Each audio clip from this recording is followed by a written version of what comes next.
안녕하세요. 오늘도 이렇게 새벽에 깨워주신 하나님 은혜에 감사드리며 이훈경 집사님의 기도로 새벽 기도회를 시작하시겠습니다. 아, 하늘에 계신 우리 아버지 하나님, 오늘도 새 하루를 주시고 또 저희들 불러 모아 주셔서 각 처소에서 편안한 잠 자고 우리들 또 모여서 서로가 기뻐하며 찬송하며 주님 앞에 모여 이 기도회를 하겠습니다. 아버지 하나님, 은혜를 감사드립니다. 이 세상은 정말 고통 속에서 살아가는 사람들이 너무나 많습니다. 그러나 아버지께서 붙잡아 주시고 이 세상을 지금까지 보호해 주심을 감사드립니다. 여호와께서 너희를 실족하지 않게 하시리라고 말씀하신 그 말씀 의지하여 오늘도 수많은 사람들이 주님 안에서 편히 쉬고 잘 살고 있습니다.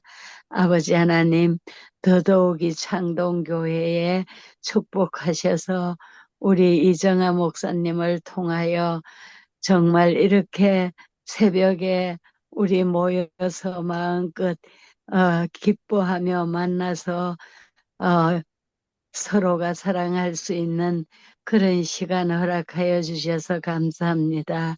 아버지 하나님, 이 시간은 더더욱이 우리 하나님의 그 역사 속에서 살아가는 그 말씀을 지난날의 말씀들을 우리에게 다시 어, 인도하시고 그 말씀으로 이끌어 주실 때 한날이 또 편안함이 옵니다.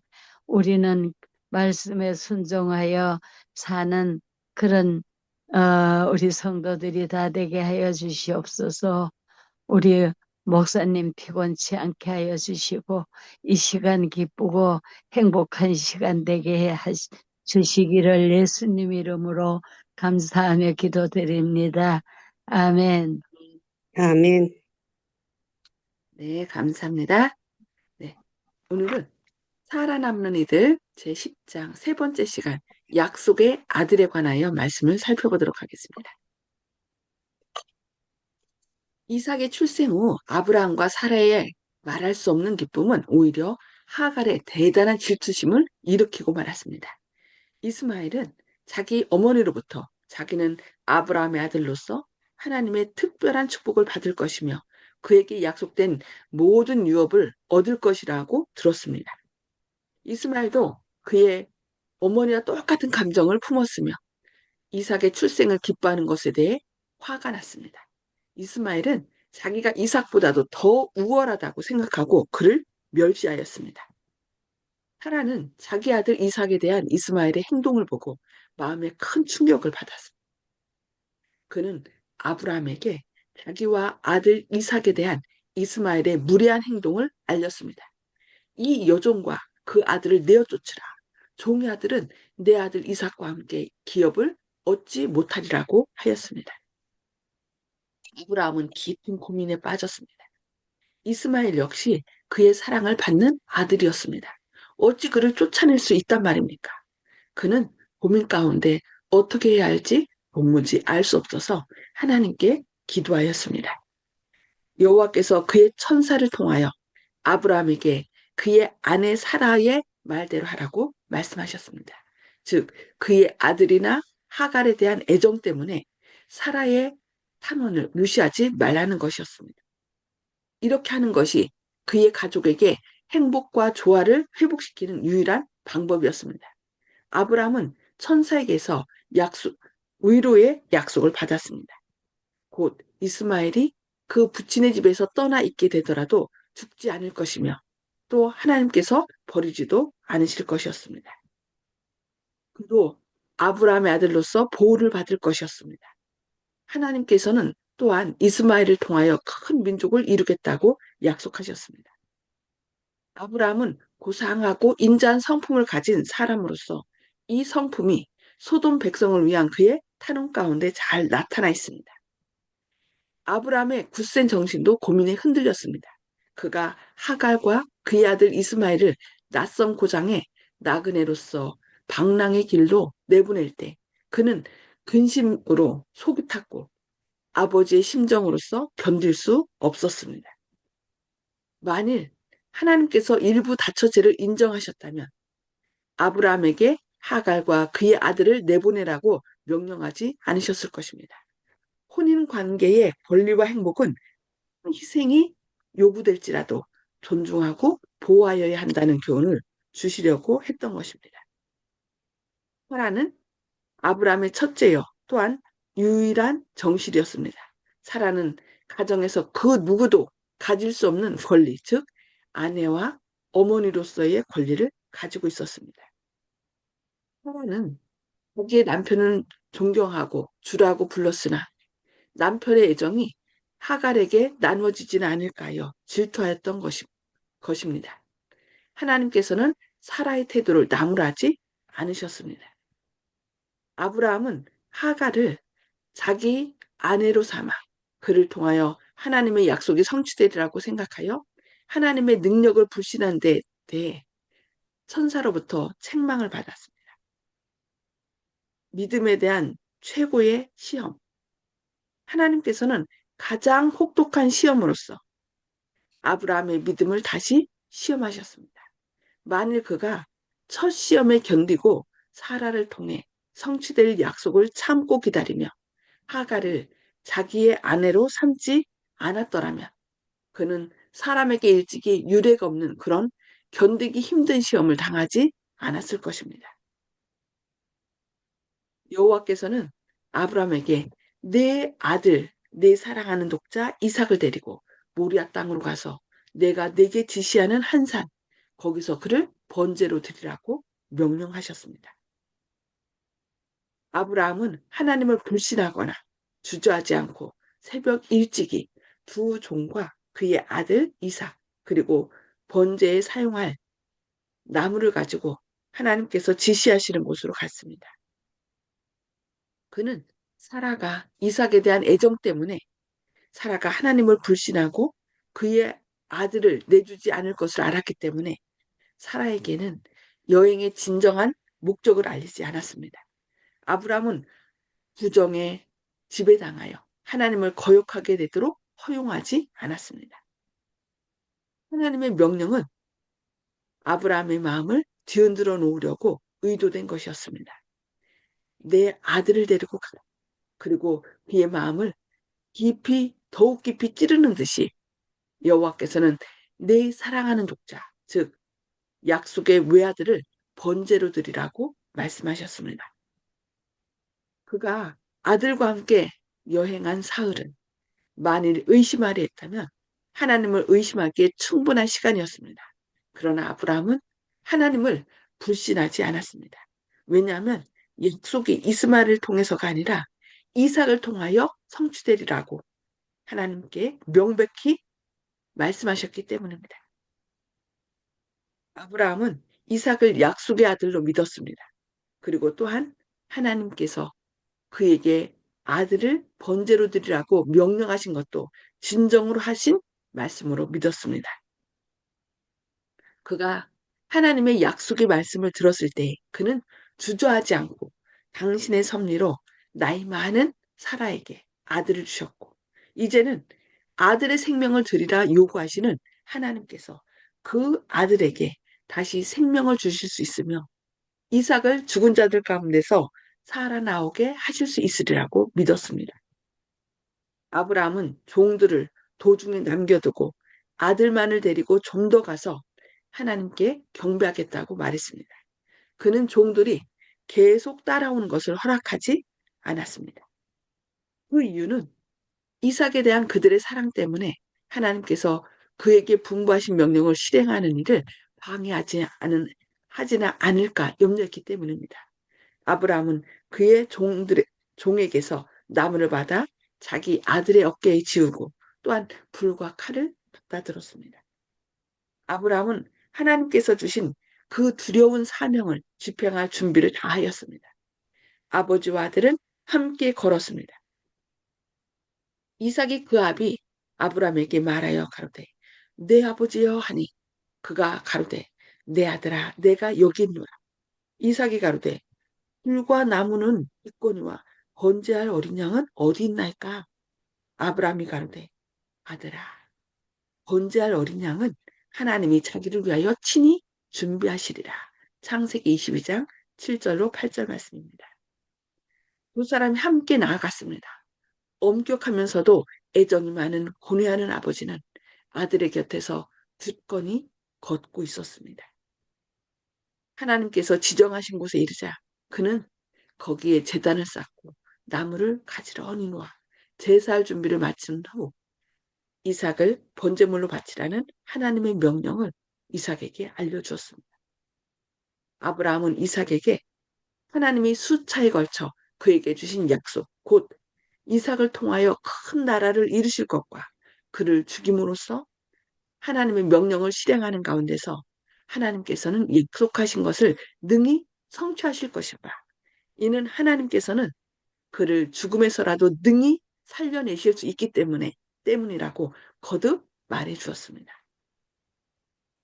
헌사의 기별. 이삭은 하나님을 믿었습니다. 그는 아버지께 절대로 순종해야 할 것과 또 그의 아버지의 하나님을 사랑하고 존경하도록 배워왔습니다. 이삭이 마음만 먹었더라면 그의 아버지가 하려고 하는 일을 뿌리칠 수 있었을 것입니다. 그러나 그는 애정 어린 마음으로 자기 아버지를 끌어안은 자기를 묶어 나무에 올려놓도록 내맡겼습니다. 아들을 죽이려고 그의 아버지가 손을 들었을 때 모리아 산까지 오는 동안 아브라함의 모든 충성된 행위를 주목하고 있던 하나님의 천사가 하늘에서 그를 소리쳐 불렀습니다. 아브라함아 아브라함아 하는지라.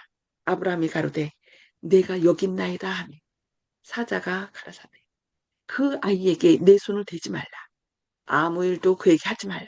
내가 내 아들 내 독자라도 내 아끼지 아니하였으니 내가 이제야 내가 하나님을 경외하는 줄을 아노라. 창세기 22장 11절 12절 말씀입니다. 아브라함이 눈을 들어 살펴본즉 한 수양이 거기 뒤에 있는데 풀이 수풀에 걸렸는지라. 아브라함이 가서 그 수양을 가져다가 아들을 대신하여 번제를 드렸더라. 창세기 22장 13절 말씀입니다. 아브라함은 이제 충분하고 훌륭하게 시험을 통과했습니다. 아브라함이 하나님을 전적으로 신뢰하지 못하여 이삭을 아니 하가를 아내로 삼았던 그 부족을 이제 신실함으로 속할 수 있었습니다. 아브라함이 그의 믿음과 신뢰를 나타내 보인 후 하나님께서 당신의 약속을 그에게 다시 새롭게 하셨습니다. 여호와의 사자가 하늘에서부터 두 번째 아브라함을 불러 가라사대 여호와께서 이르시기를 내가 나를 가리켜 맹세하노니 네가 이같이 행하여 네 아들 네 독자를 아끼지 아니하였은즉 내가 네게 큰 복을 주고 네 씨로 성하여 하늘의 별과 같고 바다의 모래와 같게 하리니 네 씨가 그 대적의 문을 얻으리라. 또 네 씨로 말미암아 천하 만민이 복을 얻으리니 이는 내가 나의 말을 준행하였음이니라 하셨다 하니라. 창세기 22장 15절로 18절 말씀입니다. 네, 오늘 여기까지 말씀 보도록 하겠습니다. 음수거를 해제해 주시고요. 나눔의 시간을 갖도록 하겠습니다. 오늘 말씀을 통하여 깨달은 말씀이나 결심하는 말씀 있으면 나눠주시겠습니다. 송수폭 집사님 먼저 나눠주실까요? 네, 아브라함의 전 심정을 생각해 보았습니다. 오늘 그 말씀 중에. 처음에는 아브라함이 자기 손에서 그 자손을 얻는다고 했는데 그 아내가 또 생리적으로 날 수 없는 형편이기 때문에 아내의 말을 듣고 하가를 또 취해서 또 아들 얻은 것을 후회하지는 않았는지 그 후에 또 이렇게 아내 사라의 몸에서 아들을 얻은 것을 보고 그 이번에 이삭을 또 하나님의 제물로 바치라고 했을 때 그때 그 생각을 했을까 안 했을까 하는 아브라함의 마음을 저는 생각하게 되었습니다. 그래서 네, 네, 우리도 그러한 처지에 있으면은 그러한 생각을 하지 않았을까 하는 생각을 해보았습니다. 네, 이상입니다. 네. 네, 네, 감사합니다. 이훈경 집사님, 예, 저는 이 믿음이란 오늘 아브라함을 볼 때 우리가 어, 그 은혜를 받았던 은혜 약속을 하나님이 꼭 해주시는 걸 보면은 우리가 무조건 다 믿고 하나님한테 순종하면 되는데 금방 그 은혜 받은 걸 잊어버릴 때 못 믿고 자기 맘대로 했던 게 실수고 우리는 지금 살아가면서 누구한테라도 하나님이 나에게 제일 크게 그렇게 주셨던 걸 잊지 말고 생각하면은 두려움이 한 개도 없어요. 그래서 늘 하나님 은혜를 생각할 때 마음이 행복하고 두려움이 없고 믿기만 하고 의지만 하면 된다는 걸 확신했습니다. 감사합니다. 아멘. 네, 감사합니다. 네, 박정순 집사님, 음수고 힘좀 주시고 말씀해 주세요.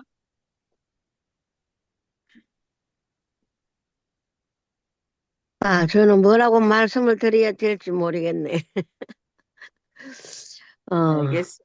음, 그, 아브라함의 그 믿음으로 살아가면서 하나님의 말씀을 순종한 것에 대해서 상상을 하기가 좀 힘들어요. 어떻게 사람이 그렇게 할 수 있을까 하는 그 마음뿐이고, 정말로 믿음의 조상이고, 그 아브라함의 하나님을 신뢰한 그 믿음이 그를 믿음의 조상으로 삼지 않았나 싶은 생각입니다. 예, 네. 제가 볼 감사합니다. 때는 어, 약속을 자기가 믿지 않음으로 인하여 그 하가를 통하여 이스마엘도 낳고 뭐 이렇게 계속 했지만 끝까지 믿어주시고 약속의 아들을 주셨잖아요. 그러니까 그 음, 하나님의 은혜를 생각하면서 아, 이 아이가 무슨 일이 있어도 이 아이를 통하여 약속을 이루신다고 했으니까 죽어도 살 것이다. 부활시킬 것이다. 아까 그 말씀이 나왔잖아요. 그렇게 네, 해서 그 나이의 부족함에도 불구하고 그 하나님의 약속을 지키시고 인도하시는 그 하나님의 은혜를 생각할 때 우리도 그렇게 되지 않을까 생각합니다. 네, 네, 감사합니다. 네, 감사합니다. 조영식 집사님, 예, 저는 예전부터 이런 종류의 이제 얘기를 들을 때마다, 믿음이 좋다. 이런 식으로 이제 포커스를 맞췄었는데, 요즘에는 그렇게 생각하지 않고요. 사람은 참 기대할 것이 없다. 아, 상대방이 나한테 못하게, 이 하갈의 그 행위를 보면 화가 나고, 당연하겠죠. 그렇게 하고 거기에 대해서 반해서 내쫓으라고 그러고, 또, 어, 아브라함도 거기에 대해서 어쩔 줄 몰라 하는 모습도 보이고, 저는 이제 인간들의 모습에서 어떻게 보는 것이 아니라 그걸 바라보시는 하나님 입장에서 생각할 때 하나님 참 위대하신 진짜 진정한 주인이시다.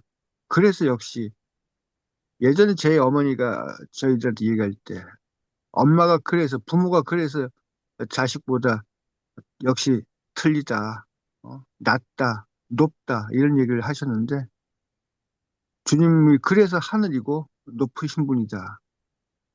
우리가 이제 섬겨야 되고 경배해야 될 분이 아니신가. 어떻게 그런 인간들의 마음, 치졸한 마음, 이런 걸 다 또 살펴주시고, 또 한 번 또 기회를 주시고, 믿음의 조상으로 세우기 위해서 또 한 번 기회를 주시고. 그러니까 아브라함이 대단한 것이 아니라 아브라함을 다시 또 신임해 주시려고 이런 과정을 또 배려해 주시는 하나님이 정말 감사하다. 모든 일에 대해서 인간의 그 믿음 이런 거에 대해서 예전에는 포커스를 맞춰서 생각했는데 요즘은 그게 아니고 사람은 사실 아무것도 아닌데 어, 위대하게 보이게 해 주시려고 주님께서 이렇게 신경을 써 주셨구나. 잘 포장하고 키워 주시는구나. 그래서 주님께서 참으로 감사하다. 그래서 여기서는 자기 아들을 죽이지 않고 다시 죽어도 다시 살려줄 것이다. 이런 믿음이 있는 것처럼 여기는 묘사가 되어 있고 나와 있지만은 저는 그렇지 않고 설사 죽이시더라도 다시 살리시지 않더라도 주님이 하신 명령을 따라야 되지 않겠는가. 왜냐하면 아들의 주인은 자기의 아들 이전에 하나님께서 진정한 어버이시기 때문에 진정한 주인이 자기 아들인 이삭을 번제로 드리라 했으면은 설사 살리지 못할 어, 우리가 그 새 친구 다니엘과 새 친구에서 그리 아니하실지라도 그런 믿음이 있지 않습니까? 다시 살리지 않고 그대로 죽이시고 번제로 쓰신다 하시더라도 주님께는 드려야 된다. 이런 생각을 했습니다. 아멘. 네, 감사합니다. 네, 윤기석 장로님. 예, 저는 오늘 그 앞에 부분하고 뒤에 부분을 중점으로 봤는데요. 아브라함이 고민을 많이 했어요. 예, 이스마엘도 아들인데 예, 쫓아내야 되는지 말아야 되는지 고민을 했는데 하나님께서는 또 이스마엘을 통해서 큰 민족을 이루게 하겠다고 이렇게 약속하신 것을 보게 됩니다. 그런데 그 어, 하나님께서 그에게 말씀하시기를 그, 어? 이스마엘이나 하갈에 대한 애정 때문에 사라의 탄원을 무시하지 말라. 이렇게 하는 것이 그의 가족에게 행복과 조화를 회복시키는 유일한 방법이라 이렇게 했거든요. 그래서 하나님께서는 가족의 행복을 위해서, 그다음에 여기 또 써 있는 거 보니까 혼인 관계의 권리와 행복은 큰 희생이 요구될지라도 존중하고 보호해야 한다는 교훈을 주시려고 그랬다. 그래서 어차피 일부 다처제를 하나님께서는 그, 인정하지 않으시는 것이었고 혹시 또 아브라함이 잘못해서 이제 두 번째 부인을 얻었지만 그로 인해서 낳은 아들도 큰 민족을 이루게 되는 그런 모습도 보이고요. 그다음에 아브라함의 믿음은 우리가 다 아는데 그 마지막에 이제 이삭이 하나님을 믿은 것들, 이삭의 믿음에 대해서도 계속 또 나오거든요. 그래서 그가 힘이 있고 아버지는 늙어서 이제 도망갈 수도 있었지만 애정한 어린 마음으로 아버지를 끌어안은 후 자신을 묶어서 나무에 올려놓도록 맡겼다 이렇게 써 있었어요. 그래서 어, 정말 이삭의 믿음도 아브라함의 믿음 못지않게 큰 것을 보게 됩니다. 그래서 우리가 어, 믿음의 조상하면 아브라함을 이렇게 생각하지만 이삭의 믿음도 컸다는 것들. 그리고 이제 우리가 지금은 뭐 일부 일처제를 다 이렇게 그런 민주주의 국가에서는 그렇게 다 하고 있는데요. 혼인 관계는 정말 귀한 것이고 가정이 행복해야 된 것인데 그것은 하나님께서 창조시에 아담과 하와를 결혼시킴으로써 축복하신 그 가정이 깨어지지 않도록 우리가 열심히 하나님께 기도하고 또 하나님의 축복받는 가정, 행복한 가정 우리 모든 성도님들이 되시기를 바랍니다. 이상입니다. 네, 감사합니다. 네. 하여튼 저는 이걸 통해서 여기 말씀을 통해서 우리가 믿음으로 행하지 않으면 결국은 한 번 넘어지면은 또 결국은 그 자리로 다시 가서 그것을 통과하도록 하신다는 거. 그래서 우리를 더욱더 굳게 하신다는 것을 배웠습니다. 그래서 어떤 시련이 왔을 때 믿음을 갖고 하나님을 보고 그것을 넘어가면 그 다음엔 그런 시련을 안 겪게 된다는 거. 그래서 매 순간 하나님과 함께 또 힘을 내시고 혹시 넘어질지라도 다시 하나님을 바라보고 또 나아가는 그런 저와 여러분 되시기를 기도합니다. 기도하시겠습니다. 하늘에 계셔서 저희를 사랑하신 아버지, 오늘도 말씀을 통하여 저희를 교훈해 주시니 감사합니다. 어떤 시련이 왔을 때 주님의 약속을 믿고 믿음으로 나아가고 또 그 시련을 잘 순종함으로 이겨낼 수 있도록 주님 오늘도 역사하여 주시옵소서. 주님, 주님의 약속을 인간적인 방법으로 또 해결하려고 하는 어리석음을 범치 않도록 오늘도 저희 마음 가운데 주님의 사랑과 약속을 기억하게 하여 주시고 또 주님의 은혜로 그 모든 시련들을 이겨나갈 수 있는 저희들 되게 하여 주시옵소서. 주님께서 오늘도 저희를 힘들어 사용하시고 주님의 영광을 드러내는 축복의 통로로 저희를 준비시켜 주셨기를 바라오며 예수님의 이름으로 간절히 기도합니다. 아멘. 아멘. 네. 네, 감사합니다. 주님의 사랑과 은혜가 함께 하시는 멋진 날 되시길 기도합니다. 네, 감사합니다.